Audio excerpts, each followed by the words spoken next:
Hi everyone, welcome to another episode of Stoic Conversations, where we talk about Stoicism and applying it to everyday life. My name is Michael Tremblay, and this will be a solo episode from me. Today I want to focus on Goodhart's law and applying that to Stoicism. It's a really interesting concept. It's one that we see in Epictetus. So Goodhart's law says, when a measure becomes a target, it ceases to be a good measure. And what this means is that whenever you're engaged in any sort of pursuit, you want a way to measure that. Am I getting better at that thing? And then so you develop some sort of measure.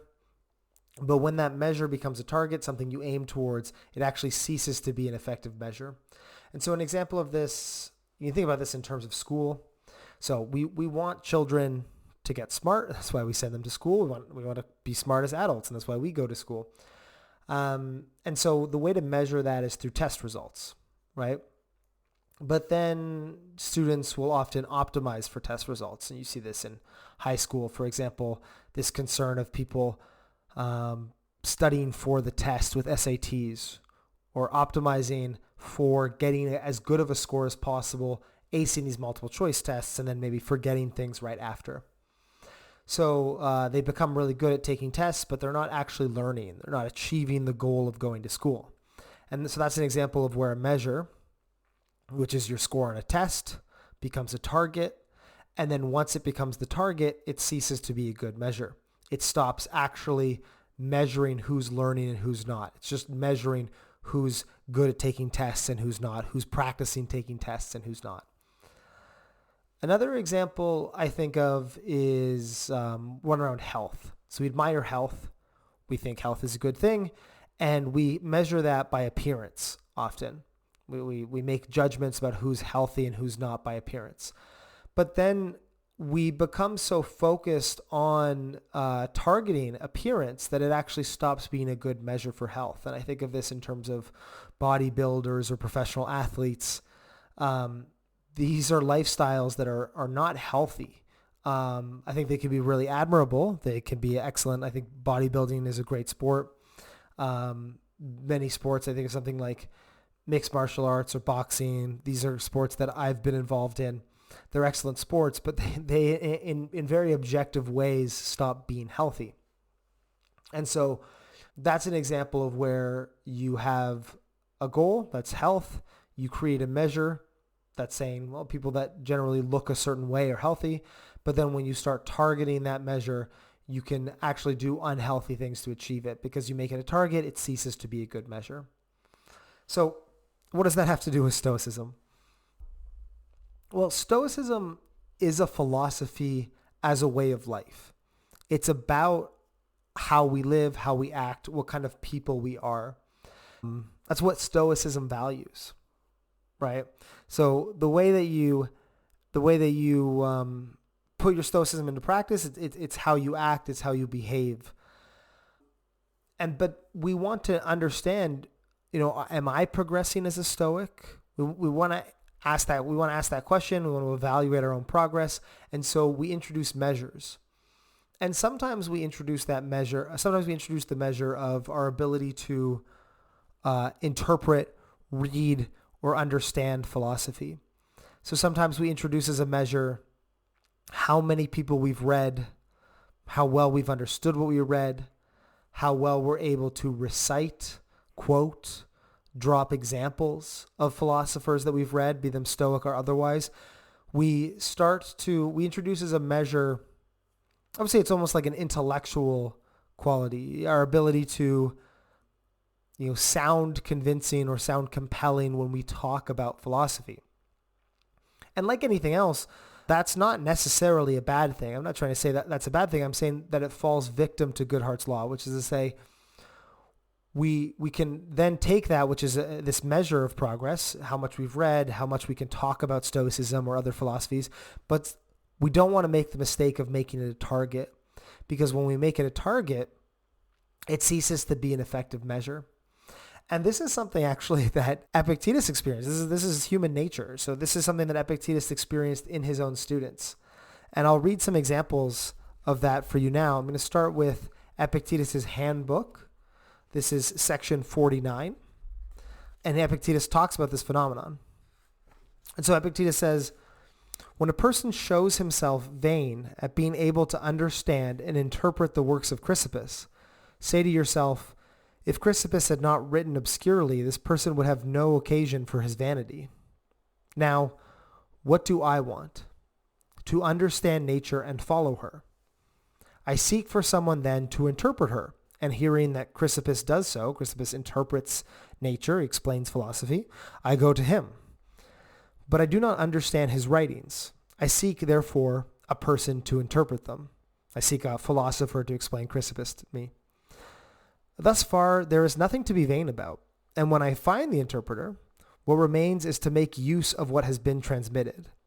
This alone is the thing to be proud of.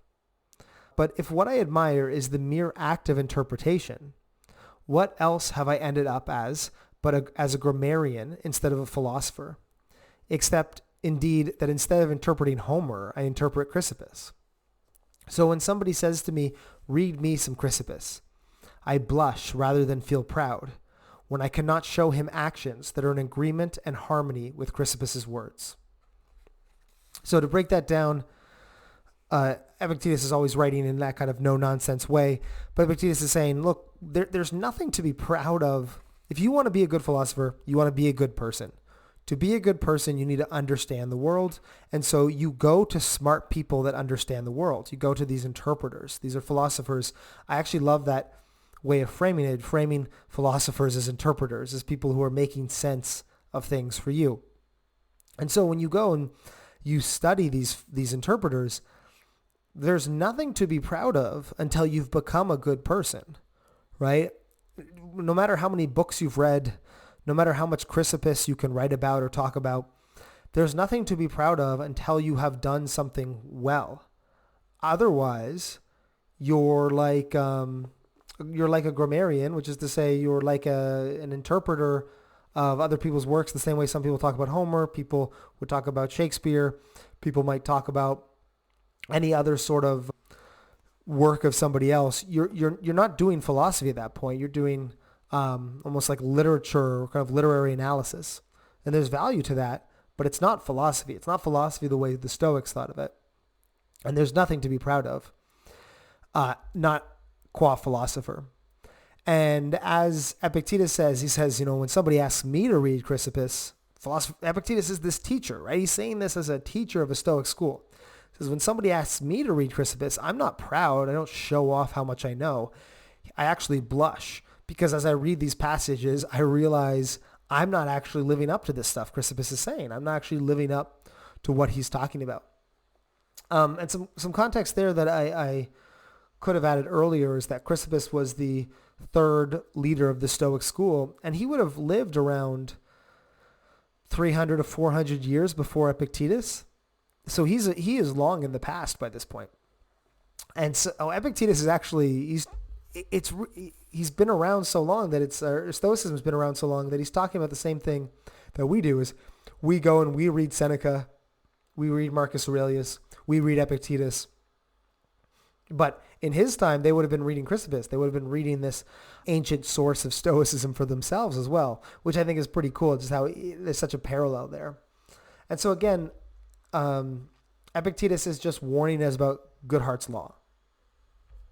We want to be good people, so we create a measure of that. We say, well, one way to measure that is how much Chrysippus you've read. It's how much Stoicism, it's how much Stoicism you've read. It's how much philosophy you've talked about.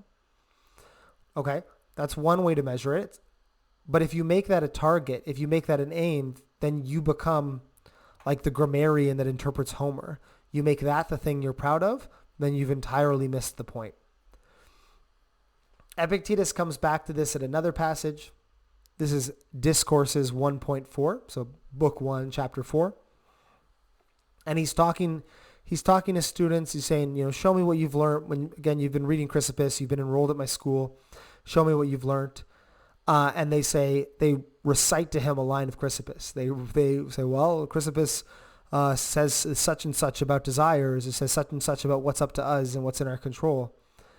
And Epictetus kind of laughs at these students. And in Discourses 1.4, he says, quote, It's as if I was talking to an athlete and said, show me your shoulders.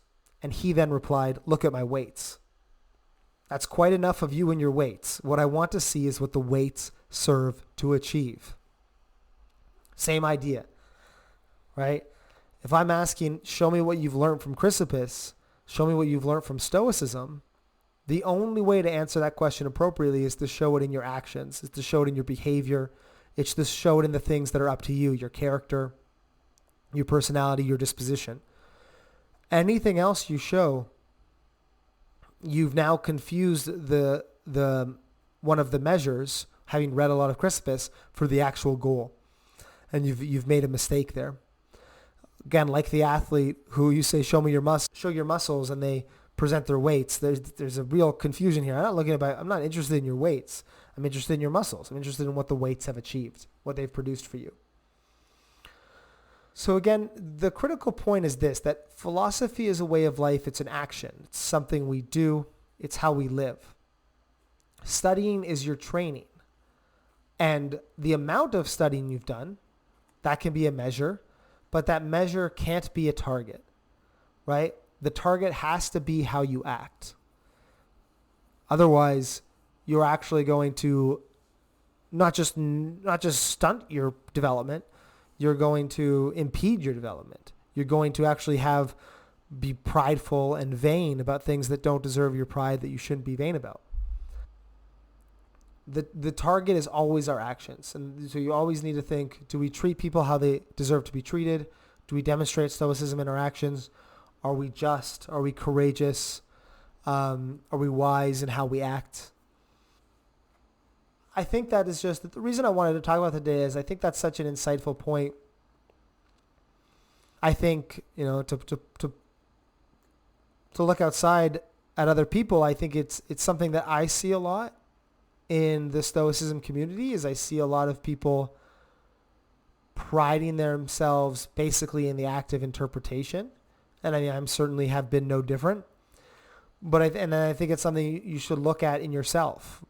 I've experienced that in myself, which is just because I understand a theory, that's not the same as being able to put it into practice. Just because I've learned about Stoicism is not the same as to put into practice. And if I start to feel comfortable because I think I understand something, if I think I understand the dichotomy of control, I think I understand memento mori or loving your fate, amor fati.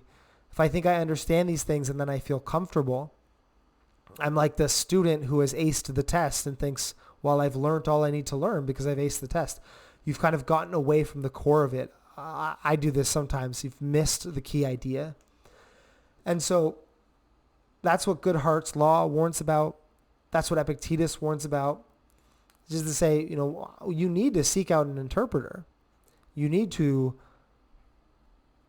This is not an anti-intellectual argument. The point is not to not read philosophy. The point is not to not go to school if you want to learn any more than it is don't go to the gym if you want to get big. Don't use training weights if you want to develop muscle. The point is to remember that it's not about the weights. It's about the muscles. It's not about the I would say almost propositional knowledge, the ability to repeat things, the ability to store things in your head. It's about how you act, what you do, how you feel. And so if you're going to have a target for yourself, make sure that is your target. It is how you put philosophy into practice, and make sure the target doesn't become these other worse measures. Because as I was saying, not only does that distract from the goal, there is a further risk that it impedes the goal because it makes you vain. It makes you feel a false sense of progress, gives you a false sense of confidence, like Epictetus' students. And I remember for context that Epictetus is a teacher. He's surrounded by young men. He's surrounded by, 16 to 19-year-old men showing off, trying to jockey for position in the classroom, things like this. But that's no different than today. We're still social. We still try to impress others. We still try to impress ourselves and try to feel comfortable with what we know. but try to ignore this. Try to ignore targeting anything besides good action. And so when studying philosophy, I guess remember Goodhart's law. Remember, as Goodhart's law says, that when a measure becomes a target, it ceases to be a good measure. And make sure to not have any target besides good action, besides how your character and how you act and how you interact with the world. And so with that in mind, I'll finish off with Epictetus's Discourses 1.4 one last time, as I think it's a good reminder. He says, "It is as if I were talking to an athlete and said, 'Show me your shoulders.' And he then replied, 'Look at my weights.' That's quite enough of you and your weights. What I want to see is what the weights serve to achieve." Thanks for listening to Stoa Conversations. Please give us a rating on Apple Podcasts or Spotify and share it with a friend. If you want to dive deeper still, search Stoa in the App Store or Play Store for a complete app with routines, meditations, and lessons designed to help people become more stoic. And I'd also like to thank Michael Levy for graciously letting us use his music. You can find more of his work at ancientlyre.com. And finally, please get in touch with us. Send a message to stoa@stoameditation.com if you ever have any feedback, questions, or recommendations. Until next time.